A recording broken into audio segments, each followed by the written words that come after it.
Oke, selamat malam. Assalamualaikum warahmatullahi wabarakatuh. Terima kasih kepada teman-teman semua dan peserta semua yang sudah bergabung di Cahkom Berbagi sesi ke-8 ya. 8 apa 7 ya, Fis?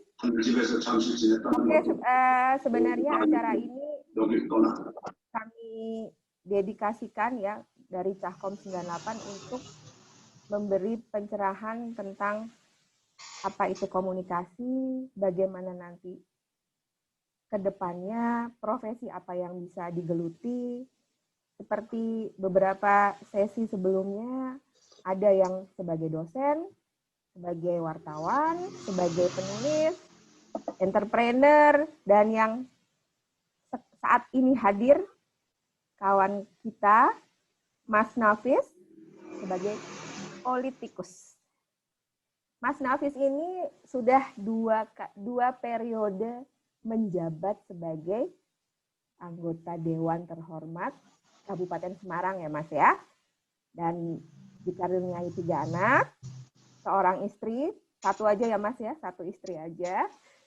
Dan hari ini akan membahas tentang kampanye politik dilihat dari kacamata komunikasi. Nah, sedikit saya kasih umpan ya Mas Nafis, dinamika kampanye politik saat ini kan sangat tergantung pada media sosial. Ya, betul. Kita lihat background ke belakang, contohnya Presiden Trump, Presiden Amerika, dia sangat bergantung pada Twitter. Twitter itu benar-benar membuat Donald Trump menjadi sangat terkenal, akhirnya dia bisa langsung membidik calon pemilihnya, bisa mengkampanyekan program kerjanya pada saat jadi presiden, dan sepertinya itu diikuti juga oleh presiden terpilih kita yang sekarang. Tapi di sisi lain, Mas Nafis, nih KPU sedang berusaha untuk membuat aturan yang melarang kampanye lewat media sosial. Nah, ini dinamikanya sangat dinamis. Nah, sekarang saat ini kita kasih kesempatan Mas Nafis sebagai wakil rakyat, bagaimana melihatnya, dan ilmu komunikasi yang pernah didalami, dan mungkin sekarang sedang dikerjakan juga sebagai tim kampanye salah satu pasangan bupati. Nah, Mas Nafis, saya persilahkan untuk menjelaskan bagaimana kacamata komunikasi melihat kampanye politik saat ini. Monggo, Mas. Ya, bismillahirrahmanirrahim. Assalamualaikum warahmatullahi wabarakatuh. Terang ya, suaranya kelihatan semua ya? Bagus ya. Mic-nya udah gede banget ini. Jadi ini mic-nya nggak pernah kepake dulu buat ngisi ini. Jadi saya produksi iklan sendiri waktu di kampanye pilihan legislatif. Terus ini untuk voice over-nya, untuk ngisi suaranya saya pakai ini. Jadi saya kampanye medianya saya bikin sendiri. Terus juga stiker saya juga bikin sendiri, bahkan saya punya printer sendiri. Jadi segala sesuatu kita produksi sendiri. Oke. Sebelum kita mulai, saya ingin mengucapkan selamat hari ulang tahun yang ke-68 kalau nggak salah, atau 65 pada Undip. Semoga dengan hari ulang tahun yang ke-68 ini Undip semakin dikenal juga di kalangan swasta dan juga kalangan pemerintah, dan juga alumni-alumninya semakin jaya di daerah. Oke, tadi menyambung daripada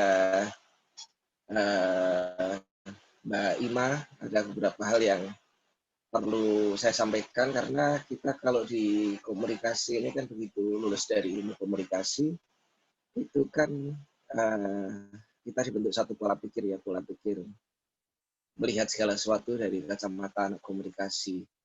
Kalau anak komunikasi itu melihat segala sesuatu itu kan apakah pesan itu mohon maaf koreksi, Disnatalis Undip ke-63. Jadi itu kan dari ada sender, ada receiver ya. Jadi bagaimana pesan dari sender sampai ke receiver itu nyampe. Anak komunikasi tidak pernah berbicara kenapa pesannya A, kenapa pesannya B. Namun bagaimana caranya pesan A tadi nyampe ke receiver juga A juga. Kalau pesannya dari sender B, nyampe ke receiver juga B. Itu yang kacamata yang senantiasa kita pakai. Lah, kaitannya dengan pilkada, memang betul tadi dari Mbak Ima mengatakan mengenai perubahan PKPU. Jadi sekitar seminggu yang lalu atau mungkin seminggu lebih ya, itu kan ada rapat kerja antara Komisi 2 dengan KPU, Menteri Dalam Negeri, Bawaslu, dan seterusnya untuk menentukan apakah kita mau lanjut atau tidak pilkada ini di tengah pandemi. Rupanya dari pemerintah memang sangat-sangat ngotot tetap dilaksanakan pada tanggal 9 Desember 2020 dengan segala pertimbangan.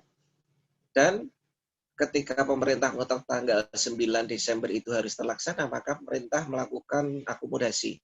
Udahlah Komisi 2 mau usul apapun kita terima. Usulnya harus pakai masker, kita taruhlah di situ masker. Usulnya harus yang datang sedikit, bolehlah kita masukkan di PKPU. Terus usulnya juga tidak boleh ada dangdutan dan seterusnya juga diakomodir. Bahkan ada salah satu usulan adalah untuk biaya iklan, itu iklan hanya boleh dilaksanakan 2 minggu sebelum jatuhnya masa tenang. Yang seharusnya kalau yang PKPU yang lama, kalau tidak salah PKPU 10/2020, itu iklan itu mulai dari awal masa kampanye atau pada tanggal 26 September sampai dengan selesai. Nah, dari PKPU terakhir yang hasil revisi itu, ada 3 hal yang menjadi inti PKPU itu. Yang pertama itu bahwa peserta kampanye itu hanya boleh sejumlah 50 orang saja, tidak boleh lebih. Terus yang kedua, kapasitas gedung adalah 2 kali lipat dari 50 orang. Dan yang ketiga, setiap kampanye harus bisa diakses melalui daring. Nah, itu kemarin saya sempat ngitung-ngitung kalau kita memiliki calon itu ada 2 ya, calon bupati atau calon wali kota dan calon wakil wali kota atau calon wakil bupati. Kita hanya dikasih waktu 71 hari ya, dalam satu periode masa kampanye. Jadi kalau seseorang itu misalnya calon bupati itu sehat dan calon wakil bupatinya sehat, artinya dia selama 71 hari itu terus-menerus berkeliling. Ini sudah saya hitung, 71 hari kali 50 orang. Dan dalam sehari dia hanya mampu mendatangi 2 kali pertemuan saja, maka hanya ketemu angkanya sekitar 7.100 orang. Satu calon bupati. Kalau wakil bupatinya juga jalan juga, maka dia 7.100 orang kali 2. Ketemunya adalah angka 14.200 orang yang menghadiri kampanye. Maka dari itu, 14.200 orang ini kalau di Kabupaten Semarang, kita ada pemilih 771.000 orang. Ya, 771.000 orang.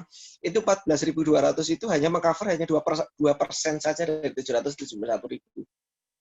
Itu kalau di Kabupaten Semarang. Kalau di Kota Semarang, bahkan mungkin hanya 0,5% dari keseluruhan pemilih Kota Semarang yang didatangi dan diajak ngobrol. Maka dari itu menjadi tantangan bagi kita lulusan komunikasi, ya dimanapun kita berada, untuk bisa menjadi habis ini ringan obrolannya, menjadi perantara itu. Piye carane KPU dengan ngototnya, pemerintah dengan ngototnya memaksa pada tanggal 9 Desember, pada saat yang sama kita selaku tim sukses, kita harus piye carane dengan angka-angka yang sangat tipis tadi. Lah, Ini yang pertama. Terus yang kedua, saya akan kembali tadi Mbak Ima juga berbicara soal yang namanya kampanye-kampanye dilaksanakan melalui media sosial ya. Atau kalau Trump sekarang menggunakan Twitter ya. Trump itu Twitter itu dia yang dia tweetkan itu kan hal-hal yang memicu kontroversi, memicu perbincangan, memicu kalau bahasa kita saling saut lah. Karena kalau di Twitter kalau nggak ada saling saut dia nggak bakal naik, nggak bakal jadi trending. Nah di situ sebenarnya hebatnya Trump di situ, dan itu pikiran itu tidak datang dari konsultan tapi datangnya dari otaknya Trump sendiri. Gitu. Nah, namun saya tidak akan bicara soal media sosial, saya ingin berbicara mengenai kosakata yang dipakai mulai dari zamannya sebelum Trump itu si Barack Obama ya, Barack Obama kosakata yang dipakai kayak apa, Trump yang dipakai kayak apa. Terus nanti kita bandingkan Pak SBY kayak apa, Pak Jokowi kayak apa. Boleh saya ini ya, apa namanya? Apa tuh namanya layar, sharing layar? Share screen. Slide share. Ya, itu di mana ya, share ya? Tengah ya, share. Bisa dibuka nggak kita? Ya, silakan. Oke. Oh, belum bisa. Kamu kliknya yang beda. Enggak, aku udah di tengah nih, klik share. Oh, udah ya? Oh, udah bisa. Di sini saya ada berapa gambar tadi udah saya screenshot. Sudah saya screenshot di waktu ini adalah perbincangan antara Barack Obama sama siapa sih dia namanya dia? Lupa saya. Biden ya. Barack Obama sama Biden. Ya. Barack Obama Barack Obama, McCain dong, bukan Biden dong, McCain. Ya, Barack Obama itu dia yang diungkapkan adalah satu, dia mengungkapkan banyak fakta. Yang kedua, dia banyak menyitir ke ini apa namanya, ke negarawan-negarawan yang lama-lama. Ya, yang lama-lama kayak Martin Luther King itu dia sitir, terus siapa dia sitir, dan seterusnya dia sitir banyak sekali. Sementara McCain enggak, McCain yang dia ceritakan pengalaman pribadi dia, ya kan. Terus yang kedua itu Trump sama Biden. Trump sama Biden ini kan isinya kan hampir-hampir nggak ada isinya gitu loh. Trump berusaha untuk mendegradasi Biden juga sama juga berusaha mendegradasi Trump juga. Jadi yang kita lihat itu udah kayak nggak masuk akal, udah kayak karikatur itu loh, nggak masuk akal itu, kayak komik, kayak apa namanya, kayak animasi lah, kayak sama kartun lah, sama kayak kita nonton apa namanya, kartun-kartun barat itu, apa sih kartun barat yang komedi itu, Family Guy dan seterusnya, itu pokoknya nggak masuk akal dia. Itu kosakata yang dipakai juga kosakata yang nggak masuk akal gitu. Trump pernah men-tweet apa dia, Coffee COVFE gitu loh. Coffee gitu, dan itu dia tidak perbaiki, dan dia tidak bilang bahwa itu sesuatu yang salah gitu. Itu kan sama kayak Family Guy yang waktu ngomong kata-kata, dia menciptakan kata-kata baru kan, itu ada istilahnya, lupa, mungkin Mas Fajar atau ibu-ibu dosen yang lain mungkin tahu. Di sini juga sama juga, SBY itu waktu dia kampanye itu yang diungkapkan juga banyak fakta-fakta juga, dan juga banyak rencana strategis, apalagi waktu itu wakil dia itu adalah mantan Menteri Keuangan yang tentunya hitungan-hitungan dia punya semua kan. Renstra, dia militer juga punya MEF waktu itu, military E-nya apa nggak tahu, pokoknya itu rencana pemenuhan kebutuhan militer. Dan yang terakhir di sini itu adalah waktu Pak Jokowi kampanye, itu sama sekali dia nggak pernah bicara soal hitungan. Yang dia kemukakan waktu itu adalah satu yang saya ingat betul ya, satu adalah soal drone. Ya walaupun aplikasi dan seterusnya kita nggak tahu sama sekali, tapi drone itu adalah kosakata. Sama kayak Trump ngomong coffee, drone itu sesuatu yang aneh, sesuatu yang baru. Dan juga apa namanya, Pak Jokowi juga mengeluarkan waktu itu hal yang mudah dicerna orang, yaitu beliau bawa kartu kan, kartu sehat, kartu apa, kartu apa. Bahkan bajunya pun juga beda dengan baju yang dipakai oleh Pak SBY. Kalau Pak SBY banyak memakai hem dan juga jas, Pak Jokowi nggak pernah. Yang dia pakai adalah baju-baju, bahkan bajunya pun juga bukan baju yang formal gitu. Nah, ini saya ingin masuk ke dalam bahasan, ini tadi baru pengantar, mohon maaf. Masuk ke pembahasan saya menggunakan pembahasan mengenai video game ya.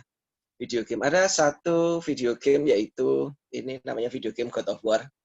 Video game God of War ini dia mendapat penghargaan Game of the Year tahun 2018 sebagai salah satu game yang bisa menceritakan tentang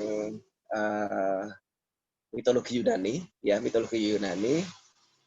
Dia ini God of War ini adalah anak buahnya Ares atau Aries, dewa perang ya. Ini panglimanya dewa perang. Lah, di God of War ini yang dilihat adalah realisme. Ya, realismenya betul-betul. Dia sama anaknya itu emosionalnya ada, realismenya ada. Dia bisa sangat detail sekali menggambarkan pohon dan juga seterusnya menggambarkan apinya juga kelihatan banget, dan juga dia waktu itu PS4 juga sangat-sangat canggih sekali ya, bisa menggambarkan segala sesuatu. Terus ada juga setelah itu yang game yang menarik juga adalah COD ya. COD itu singkatannya apa lupa saya. COD MW ada, COD Modern Warfare ada, COD ini ada. Jadi COD ini itu dia menceritakan perang, ada beberapa genre. Dia ada perang dunia kedua, dia juga kelihatan banget, pistolnya juga betul-betul kayak nyata. Terus apa namanya, senapannya juga hampir sama kayak nyata, ketembak juga nyata, dan seterusnya juga hampir nyata. Ya, namun demikian, bahwa sekarang itu game-game yang bergenre realistis kayak gitu ya, mendekati kenyataan kayak gitu, itu sudah mulai ditinggalkan. Mungkin teman-teman ingat ada satu game kalau nggak salah dari Nintendo, ya. Ada yang tahu nggak ini game apa?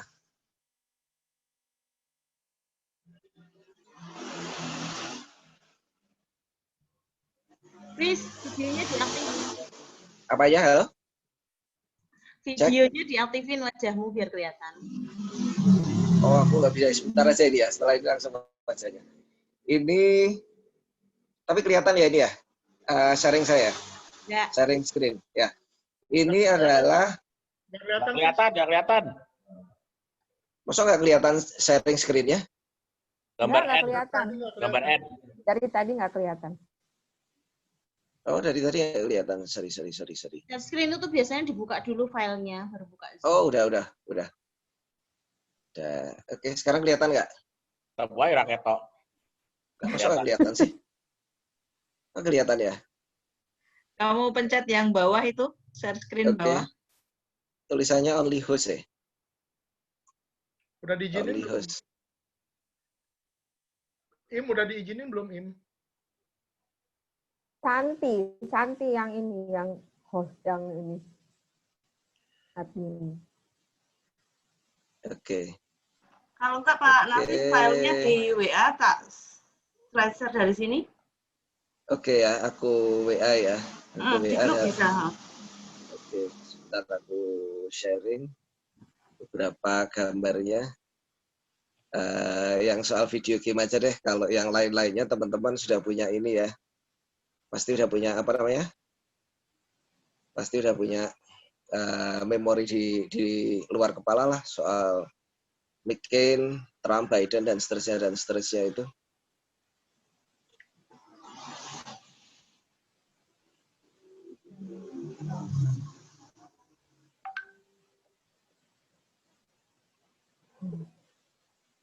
Oke, udah kita kirimkan ke grup.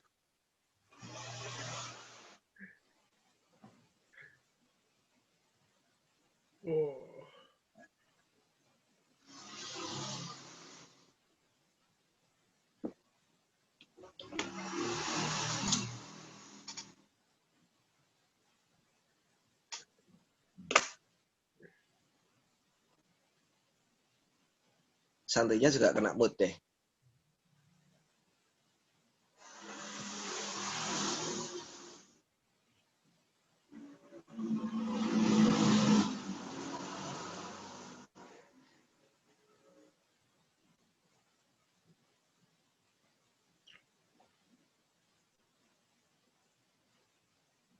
Udah bisa belum ya? Udah bisa, San? Lagi di-download, Pak. Sebentar. Oke. Sambil dilanjutkan ngobrolnya, Pak.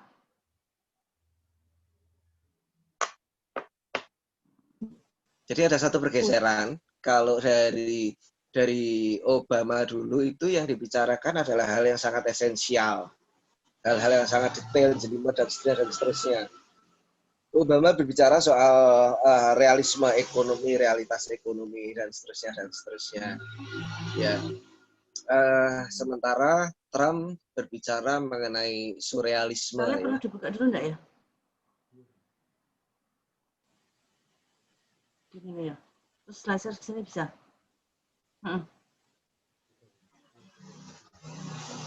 Gitu. Coba ya? Nggak, belum kelihatan nih. Nah. Ya. Oke, Iya, Pak. bisa dibuka yang paling kiri dulu. Ini. Ya, yang paling kiri.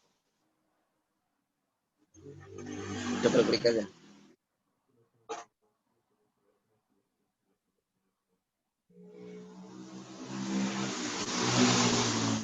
Bisa Udah, dibuka Pak. gambarnya. Ya, buka aja gambarnya. Dibuka double klik aja biar kelihatan gede. Ya. Sudah. Belum kelihatan nih. Teman-teman yang lain bisa lihat nggak? Kalau di double klik nggak kelihatan, San. Masih yang 5 file di Windows Explorer. Oh. Ya, di folder. Wait. Kak Dewan ini kober-koberman nge-game ya? Ya, selama masa pandemi itu kita isinya cuma nge-game aja di rumah. Betul itu, betul. Filenya dibuka. Oke. Ngakunya nge-game ya Pak ya, padahal nyusun Semuanya. strategi ya. Iya. Oh iya ya, terus baru laser.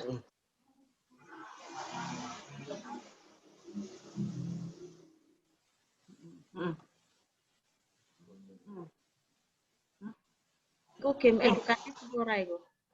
Ini geser sebentar, geser gini coba. Ya. Bisa nggak digeser gini? Oh, bisa. Di slide sebelumnya. Data profile.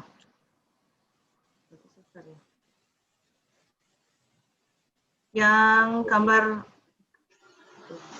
God of War. Ya, keluar.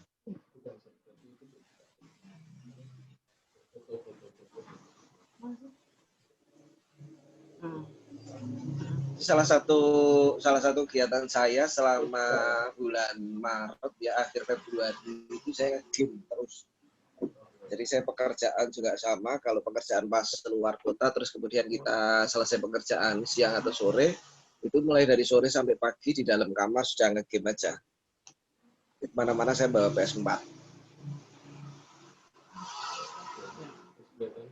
Stres. Enggak apa-apa. Ya. Ini salah satu game yang sangat-sangat realistis ya. Jadi saya membandingkan ini dengan perdebatan Obama dan juga Pak SBY. Itu game ini namanya COD Modern Warfare. COD Modern Warfare itu mengisahkan pasukan spesial Amerika ya, yang dia membasmi teroris gitulah. Jadi dia semuanya realistis, mulai dari senjatanya sampai segala sesuatunya, sampai dengan ledakannya dan segala sesuatunya itu sangat-sangat realistis. Cuma ya saya mau bicara bahwa PS4 ini kan masuk ke dalam masa life cycle-nya udah habis. Ya, life cycle-nya sudah habis. PS4 ini segera diganti sama PS5 di tahun ini. Ya.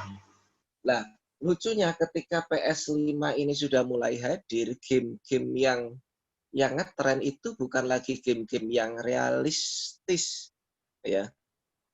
Bisa dibuka game yang lain tadi yang lucu-lucu.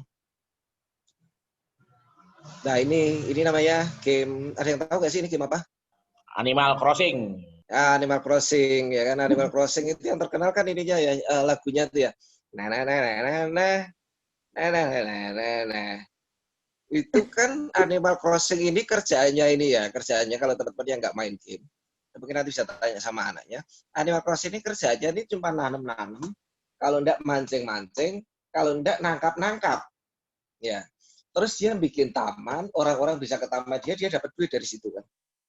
Dan ini sama sekali nggak realistis ini gamenya ini. Coba kepalanya itu dilihat, kepalanya itu besarnya nggak proporsional sama badannya gitu loh. Dan ini hewan ini apa? Ini beruang atau anjing atau apa gitu kan nggak jelas ini, ya kan? Tapi ini keren sekali Animal Crossing ini. Bahkan ada beberapa kenalan saya yang sampai dia harus beli Nintendo, dia nggak pernah pakai Nintendo, tapi terus dia beli Nintendo hanya dia mau main Animal Crossing gitu loh. Bisa digeser lagi nggak, Mbak Santi? Ini God of War tadi, geser lagi. God of War. Lagi geser lagi. Ya. Ini juga sama, ini game yang realis nih. Satu lagi.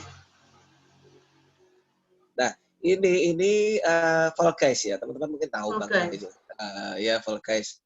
Ini game yang tidak ada tujuannya, tidak ada jalan ceritanya, tidak ada plotnya. Terus kepiye, arep ngopo itu, bahkan orang yang pinter main game sekalipun kalau main ini juga ampun-ampunan gitu. Karena di sini yang diperhitungkan itu bukan kecakapan kita bermain game, tapi yang dibutuhkan itu adalah keberuntungan kita ya, dan juga asik-asikan ya. Bisa digeser ke sebelahnya lagi yang sebelumnya. Nah, ini yang terakhir. Ada yang tahu nggak ini game apa? Among Us. Among Us. Ya, ini Among Us ini adalah game di mana misalnya ada 10 peserta, itu ada satu peserta yang dia menjadi imposter. Imposter itu adalah ngadi-ngadi atau orang yang pura-pura jadi teman padahal dia backstab, dia membunuh yang lain gitu kan. Nah, ini kita dituntut untuk mencari pembunuhnya itu siapa. Nah, ini kalau ada satu orang yang terbunuh biasanya terus ada rapat. Nah, rapat itulah yang terus kemudian memutuskan voting. Ini kira-kira saya mateni sopo ini. Kalau pembunuh yang pinter dia pasti akan bilang, itu tadi aku lihat si merah tadi yang mau membunuh kan. Yang bunuh itu si merah gitu loh. Nah, padahal belum tentu si merah itu salah gitu. Belum tentu si merah itu jadi pembunuh. Bisa jadi pembunuhnya ya teriak-teriak tadi. Nah, artinya ini bisa kembali ke wajah saya lagi ya. Yang ganteng. Udah. Kembali kemana, Pak? Kembali ke wajah tadi. Ini Oke, sudah siap. selesai ini ya, screen sharingnya. Oke. Jadi artinya di sini ada pergeseran pola pikir pemilih yang tadinya nggak sama kayak pemilih Obama itu, terus menjadi pemilih Trump ya. Dan juga lawannya Trump kan juga sama itu, Biden itu. Itu podo dengan Trump itu. Sementara di Indonesia itu Pak Jokowi dengan Pak Prabowo juga berbeda juga dengan Pak SBY. Makanya jangan kaget kalau kemudian Prabowo tidak disukai orang bukan karena dia tidak bisa memimpin atau ini. Konsepnya lebih bagus. Kalau kita mulai dari lulusan anak fisip ya, konsep Prabowo jelas lebih bagus. Tapi dari anak komunikasi, delivery-nya lebih bagus Jokowi. Nah, ini saya ingin masuk ke akhir dari paparan saya, yaitu mengenai hermeneutika. Hermeneutika itu kan secara teori kan bagaimana kita memahami satu pesan ya kan, yang disampaikan oleh orang sehingga kita mengetahui makna atau maksud. Itu kan kalau secara kita dari sisi mahasiswa ya. Tapi kalau kita dari sisi user ya, kita dari sisi user, terus kita ingin mendeliver pesan-pesan kampanye itu, kita menggunakan hermeneutika. Itu artinya secara prinsip yaitu kita menggunakan kosakata yang sudah ada di otaknya para pemilih. Contoh paling sederhana apa? Kita menggunakan kosakata yang para pemilih itu sudah punya. Contoh paling sederhana, ada kemarin saya buat satu program itu diambilkan dari singkatannya kita ambil dari solusi Butejo, yaitu solusi bagi UMKM yang membutuhkan uang, kita kasih kredit tanpa jaminan. Ya. Nah, di situ kita pakai hermeneutik. Ada juga yang lain, yaitu pasangan kita itu disingkat Bison, dari kata-kata bintang sama Pak Sony, sehingga namanya Bison. Terus segala program kita itu menggunakan kata dasar biso. Misalnya kartu, Ya kan, kartu sehat Biso. Misalnya ada juga program TV streaming itu juga kita pakainya Biso TV dan seterusnya. Karena masyarakat sudah memiliki.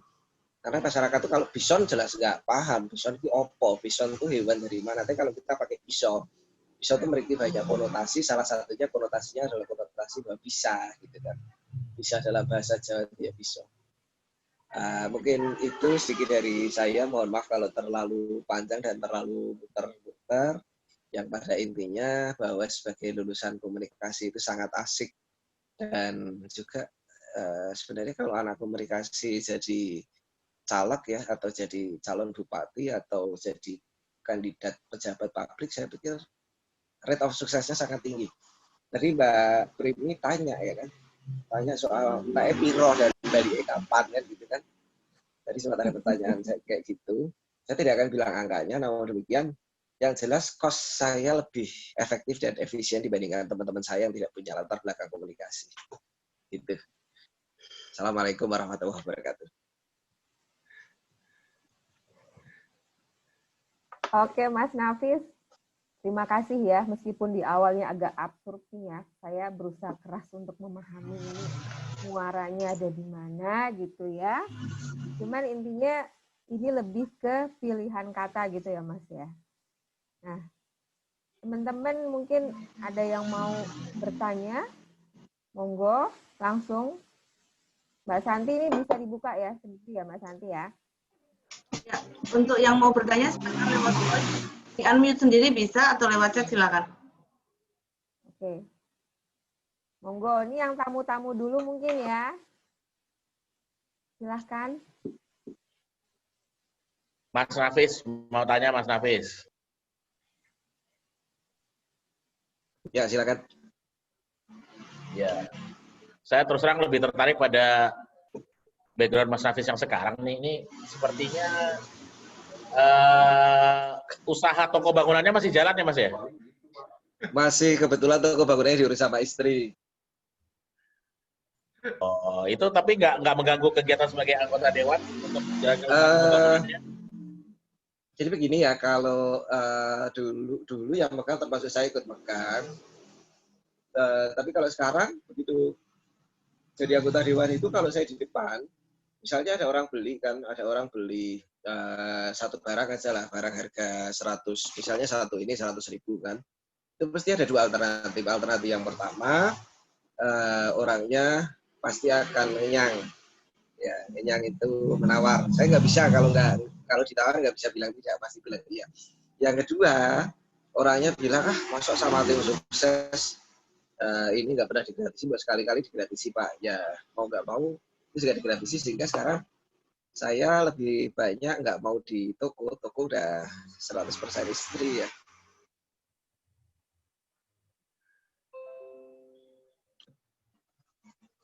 Kalau usaha yang lain mungkin Mas Topo juga sama juga menggeluti di dunia pasar ya, kita dagang di pasar, jual belinya di pasar modal. Betul, cocok sekali.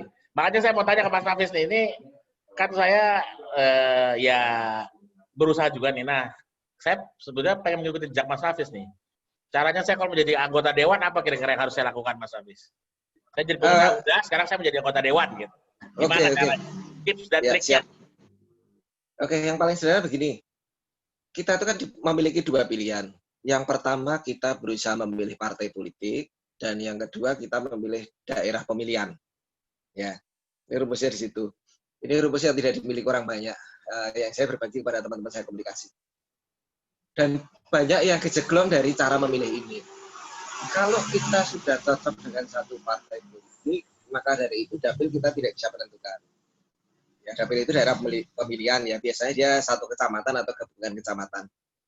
Kita kan harus milih salah satu itu, apakah kita mau memilih partai politik atau kita memilih dapil. Kalau kita memilih partai politik, maka dapilnya terserah kepada partai politik tersebut. Kalau kita memilih dapil, maka partai politiknya baru kemudian yang menjadi alternatif kedua. Di dapil itu partai politik mana yang cocok untuk dipakai. Gitu. Misalnya ada nih satu partai, misal kita ambil contoh aja, partai apa sih yang nggak pernah marah-marah ya? Yang nggak mungkin marah itu Golkar ya. Golkar sering banget dibully, nggak pernah marah di anggotanya. Kita ambil contoh partai Golkar. Partai Golkar di Dapil 1, misalnya Dapil 1 ada 3 kecamatan. Partai Golkar ini sudah memiliki anggota DPR incumbent di situ. Dan jumlahnya lebih dari 1. Ada 2 kursi misalnya. Di satu dapil itu, di Dapil 1 ada 2 kursi. Itu Partai Golkar di situ. Maka dari itu, kalau yang 2 orang tadi incumbent tadi besok mau maju lagi, kita harus milih dapil yang lain. Gitu. Atau kita di dapil itu, tapi kita tidak dari Partai Golkar. Gitu. Kita cari anggota DPR yang sekiranya dia sudah jadi, tapi besok nggak nyalon lagi. Nah, itu kan partainya baru setelah itu kita ini. Gitu. Nah, kalau itu sudah ketemu, nomor 1 berarti kita memperbesar kans kita untuk menjadi anggota DPR. Yang kedua, itu kita harus melakukan investasi sosial. Ya, investasi sosial anggota DPR itu apa sih? Investasi sosial itu di mana masyarakat atau sekelompok masyarakat atau individu yang memiliki hutang budi kepada kita. Yang namanya suara itu kan gratis atau ada biayanya? Kalau saya boleh bertanya. Nyoblos itu gratis atau berbiaya? Berbiaya. Semua berbiaya, Pak. Pipis pun berbiaya kan sekarang. Iya. Nyoblos itu gratis, Pak. Ya, nyoblos itu gratis. Ini kertas suara. Seseorang mencoblos sekali, ya satu kali misalnya, ya, atau dia 10 kali, dia gratis, Pak. Dia 10 kali gratis. Bahkan dia tidak nyoblos pun juga gratis. Iya, kalau seorang pemilih itu suka dengan kita, ya tidak usah kita kasih imbalan dalam bentuk apapun saja, orang itu pasti akan memilih kita. Tapi kalau seorang pemilih itu nggak suka dengan kita, mau kita kasih apapun, bahkan dunia seisinya kita kasihkan ke dia, dia terima. Tapi dia nyoblos yang lain juga. Nah, itu dilema seorang caleg di situ. Bagaimana dia menjadi figur yang disukai, daya tolaknya sedikit, dan sebanyak mungkin ada investasi sosial di situ. Tokoh masyarakat berhutang budi, ya berhutang jasa sama dia, ya bisa lah di situ. Gitu. Tapi yang paling penting nomor 1 adalah tadi mencari formula, mencari kans partai mana yang kita kans kita terbesar maju, dapil mana yang kans terbesar kita maju. Begitu, Pak Tomo.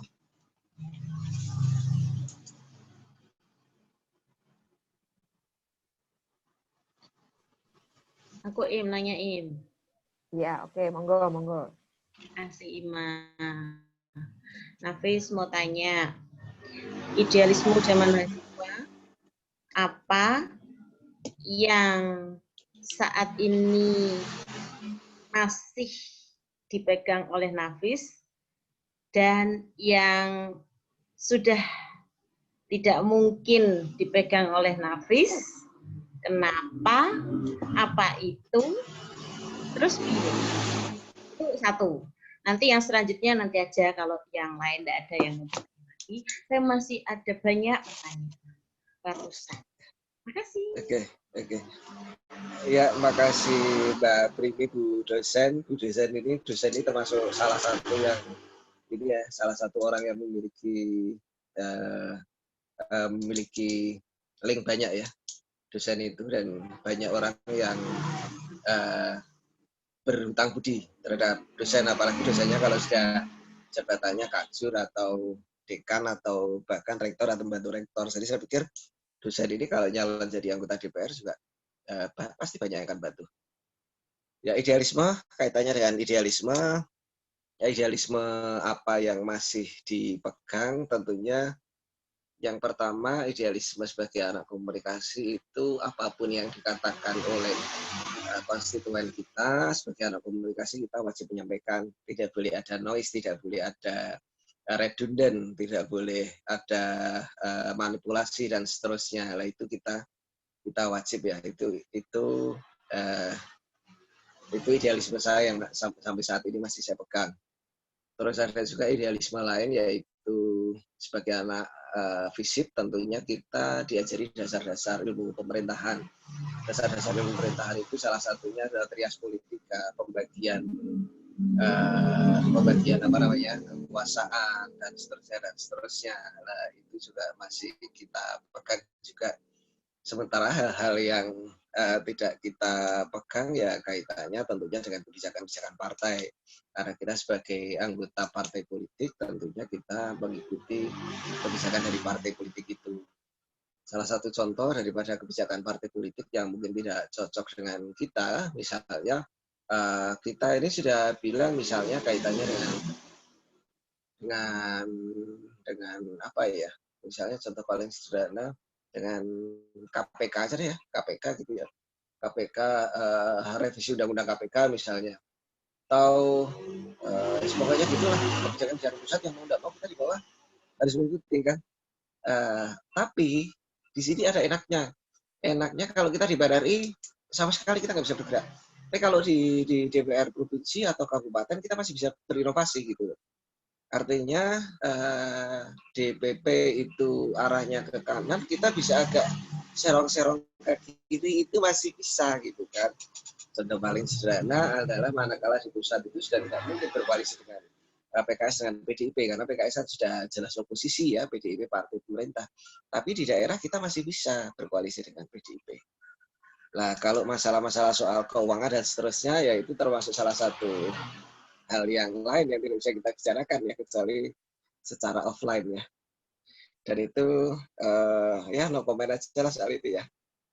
Tapi dalam politik ada sesuatu yang bukan dalam politik, dalam setiap hal bahkan termasuk hal yang itu dilakukan oleh instansi swasta atau perusahaan private ya itu perlu dilakukan, pasti akan dilakukan. Ya, partai politik juga sama.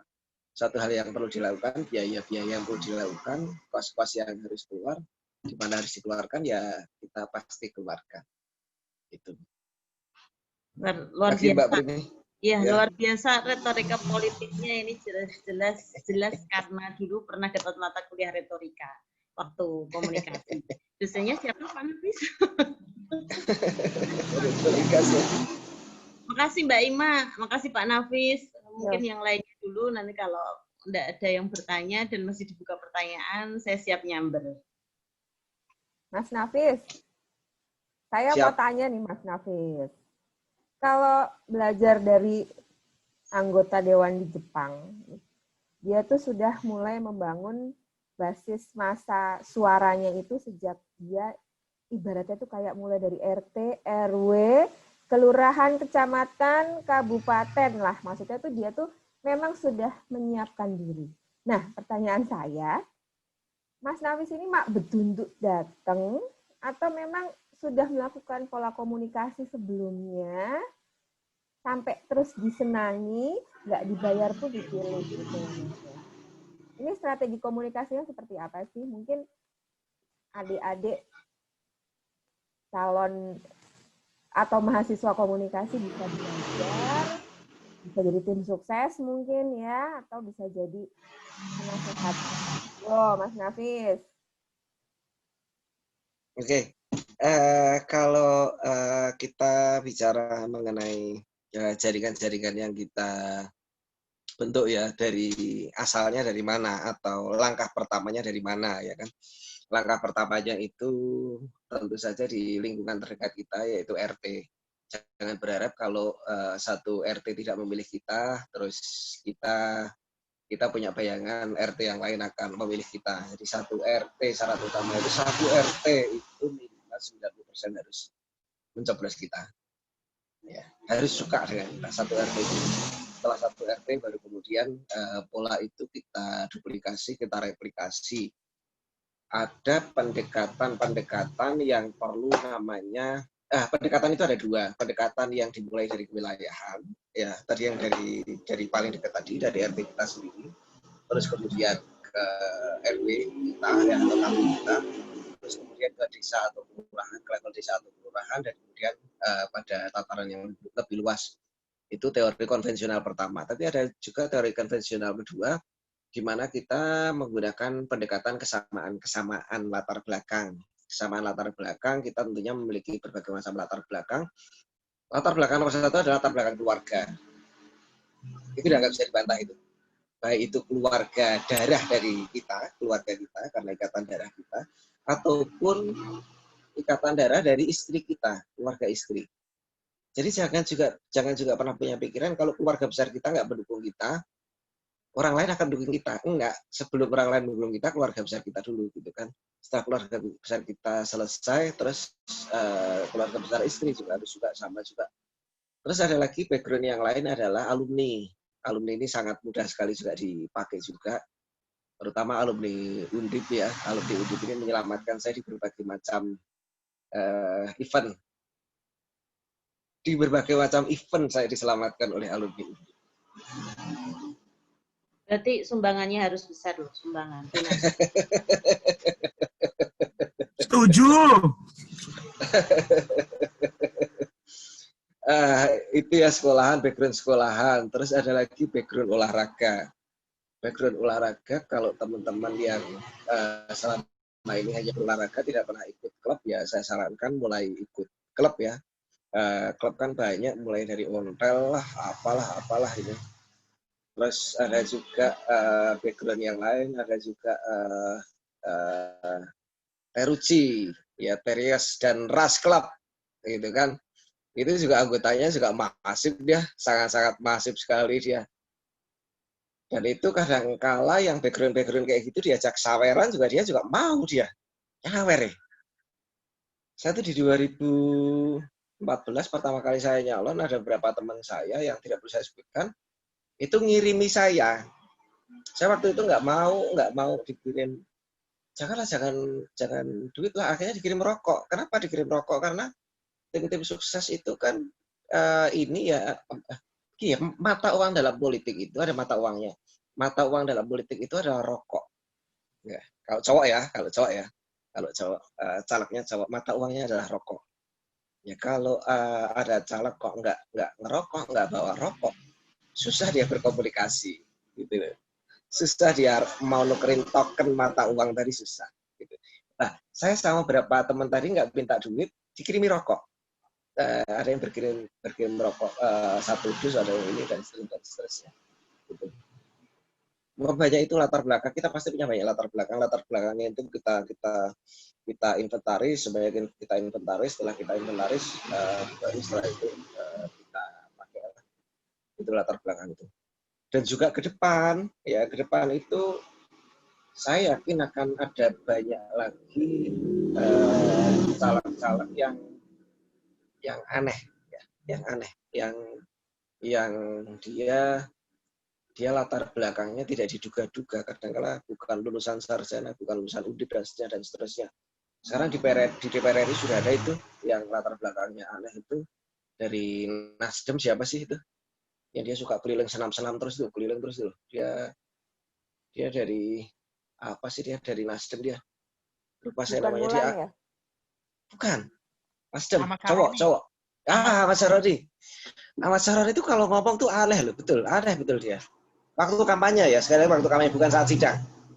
Waktu kampanye tuh aneh sekali. Dan yang dia sasar itu ibu-ibu usia produktif. Ibu-ibu usia produktif. Gitu. Lah, ini kemarin baru di tingkatan DPR RI, saya yakin besok di DPR provinsi kabupaten sudah mulai keluar itu kayak gitu.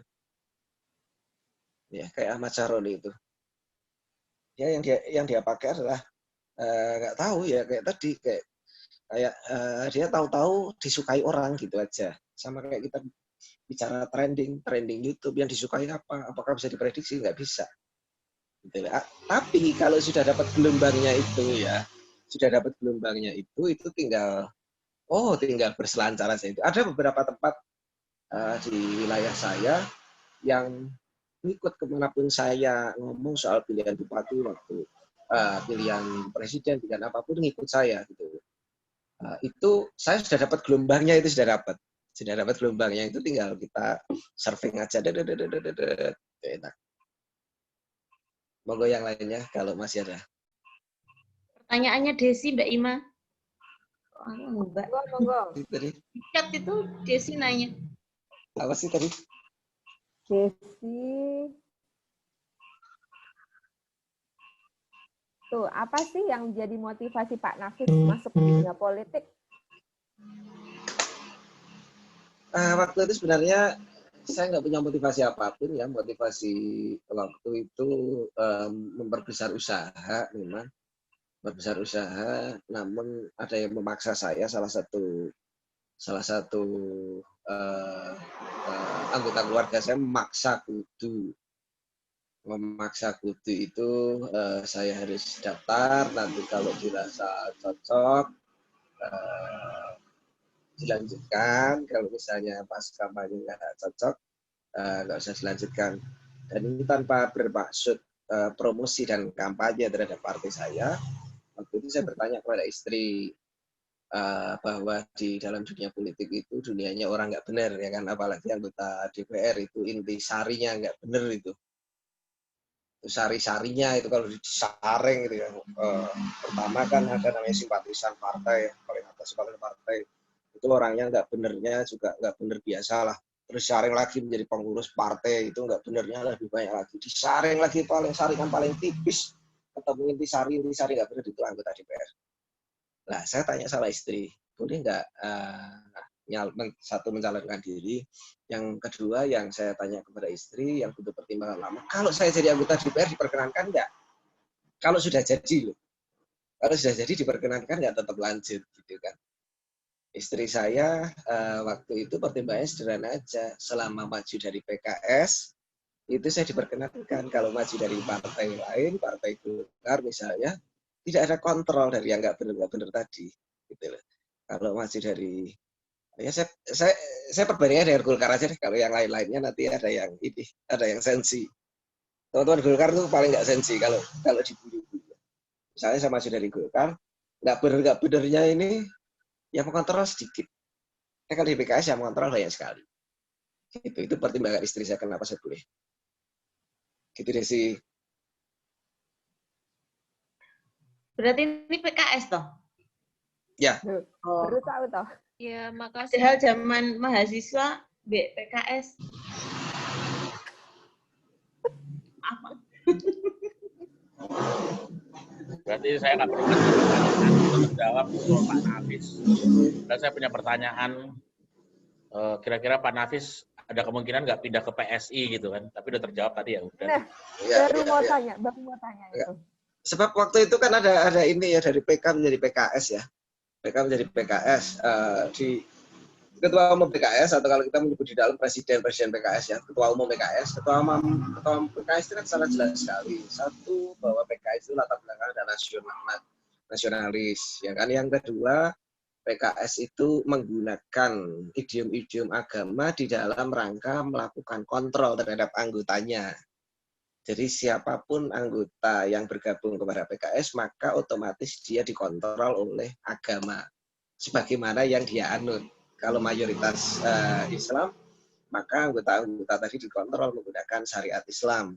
Kalau di Papua mayoritasnya non-Muslim, maka pengenaan syariat non-Muslim juga cukup kuat juga di Papua gitu kan. Kalau partai lain kan kayak kayak ada pemisahan ya, ada pemisahan antara agama dan negara. Nanya dong. Ya. Mas Nafis mau tanya, kalau di Kota Tegal sendiri, saya kan kemarin sempat jadi pendamping di DPRD Kota Tegal 1 tahun lah saya. Ya, pendamping komisi. Ya, saya pendamping komisi. Jadi saya kan tahulah bagaimana aktivitas sehari-hari anggota DPRD ya. Karena kan pendamping melekat. Ini saya mau tanya ke Mas Nafis, kalau PKS di Kota Tegal, kalau sudah 2 periode, untuk periode berikutnya biasanya harus pindah dapil. Bagaimana kalau untuk di Kabupaten Semarang? Sama, apa itu? Berlaku secara nasional apa enggak? Satu, dia tidak berlaku secara nasional. Yang kedua, biasanya kalau ada orang terus kemudian dipindah dapil itu, justru perolehan suaranya akan berkurang drastis. Nah, di sini ada satu yang bertentangan dengan apa yang kita pelajari di waktu mahasiswa. Kalau di mahasiswa itu salah satu fungsi dari partai politik itu melakukan kaderisasi politik kan. Artinya selalu ada aktor-aktor baru politik. Kalau bisa ada kaderisasi yang muda lagi, yang muda lagi, yang muda lagi. Tapi kalau di prakteknya partai politik itu adalah melanggengkan kekuasaan. Bisa kita bayangkan kalau ada seorang anggota DPR incumbent pada saat pemilu berikutnya dia dipindah dapil atau nggak boleh nyalon gitu kan. Itu kan berarti suaranya biar lagi gitu loh. Iya. Karena Kalau di Kota pemilihan Tegal, ya, kalau di ya. Kota Tegal itu berlaku untuk PKS. Kalau PKS seperti itu, makanya saya nanya kalau di Kabupaten Semarang seperti itu apa enggak. Tapi kalau di Kota Tegal seperti itu untuk 2 periode saja, biar bergantian katanya. Iya. Itu nanti ini suaranya nggak bisa diprediksi, bisa jadi di pemilu selanjutnya amblek gitu. Partai politik yang paling baik adalah naik turun 1 kursi. Kalau bisa nambah ya nambah 1 kursi, turunnya juga turun 1 kursi. Iya. Gitu. Kayaknya ya di Tegal fluktuatif ya. PKS Iya, ya, kalau di Tegal seperti pemilu itu. Ya. Iya. Oke, makasih. Sekarang masih di Sekwan atau udah pindah? Udah pindah. Oh, pindah ke kelurahan. Ke kelurahan. Oh, kelurah. Habis gede. Makanya dong tonton YouTube yang kemarin. Udah. Ada lagi pertanyaan? Mbak Santi. Masih ada waktu untuk 1 pertanyaan atau mau closing? Iya. Mungkin ini ya konklusi dari host sama narsum. Tanya dong. Ya, Mas Eko, masuk. Ya, maaf pagi ya, masih di jalan. Ya, nanya aja ke Mas Nafis. Kan saya kan juga kebetulan berkecimpung dalam dunia politik juga, terus kemudian beberapa pengalaman terakhir juga menyebutkan misalnya sekarang ini kan kos politik itu kan tinggi ya, dalam artian rakyat, saya nggak tahu nih masyarakat atau rakyat ini kayaknya apakah kemudian bisa dibilang apatis terhadap politik atau hanya menjadi orang yang oportunis, dalam artian ya ketika ada event-event politik kayak macam pilkada atau apa, yang penting dia memanfaatkan untuk kepentingannya dia. Misalnya apakah siapa yang berani memberi sesuatu buat saya, oke saya pilih, walaupun kita nggak tahu juga apakah kemudian kita ketika misalnya pelaku politiknya memberikan sesuatu pada konstituen, apakah kemudian konstituen itu akan memilih dia misalnya, kan kita nggak tahu juga.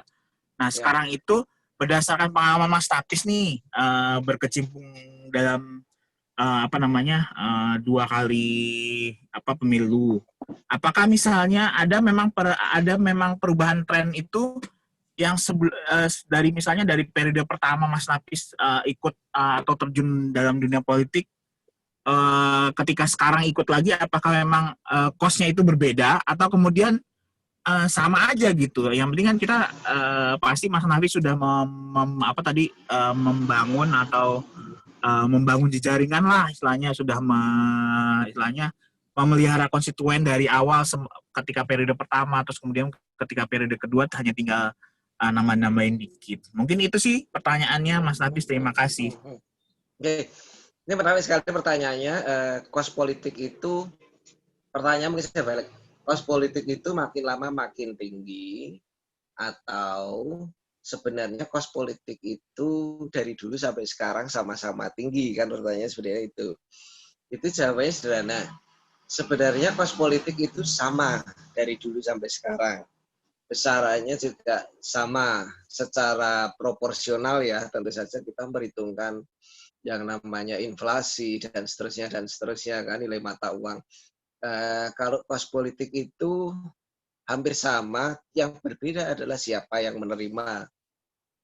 Di zaman pemilu dulu, pemilu itu masih kita berbicara pemilu itu masih tertutup, itu kos politik juga masih ada, tapi dia tertujunya kepada partai politik, gitu. Kalau sekarang di masa pemilu terbuka, kos politik itu juga sama, tapi tertujunya kepada rakyat, gitu lah, atau kepada pemilih, gitu kan. Jadi sebenarnya sama, itu satu. Terus yang kedua sebenarnya yang namanya kos politik itu ada partai-partai tertentu yang secara kos politik itu memang sangat mahal. Ada kos politik itu yang sangat murah sekali, bahkan bisa hampir-hampir 0 rupiah. Saya ambil contoh adalah kebijakan mahar 0 rupiah yang distatementkan dan menjadi kebijakan Partai Nasdem kepada kandidat pilkada, itu betul-betul 0 rupiah, tidak ada DPP minta duit ke kandidat, itu sama sekali nggak ada. Gitu. Nah, kalau kemudian ada lagi yang bertanya, partai-partai yang paling tinggi kos politiknya itu partai apa, gitu kan? Ada, itu saya tidak mau nyebut partai, tapi saya bilang saja pemenang pemilu. Ya, pemenang pemilu itu memiliki kecenderungan, ya, dia maharnya paling gede. Ya, jadi kalau pemenang pemilu dalam ini ada pesan dari Mbak Santi, ini kita harus closing dulu, nanti dilanjut. Oh, closing ya. Oke, closing statement dari saya mengenai politik ini, bahwa politik ini merupakan satu ladang yang sangat terbuka dan ladang yang sangat subur bagi lulusan ilmu komunikasi. Sebab kalian-kalian kita dan pelaku kita tidak diikuti oleh politisi yang lain. Saya tunggu teman-teman yang lain masuk ke kami. Oke. Terima kasih Mas Nafis atas waktunya. Beberapa poin sudah dicatat, termasuk tadi ya, strategi untuk memilih partai maupun daerah pemilihan. Oke. Terima kasih semua peserta yang sudah hadir. Jika ada pertanyaan yang lebih mendalam lagi dan butuh wejangan dari Mas Nafis yang 2 kali menjabat ini, monggo dilakukan langsung ke beliau. Terima kasih, selamat malam. Semoga acara ini bisa bermanfaat. Sampai bertemu ke Cahkom Berbagi yang berikutnya. Selamat malam. Assalamualaikum warahmatullahi wabarakatuh. Waalaikumsalam warahmatullahi wabarakatuh.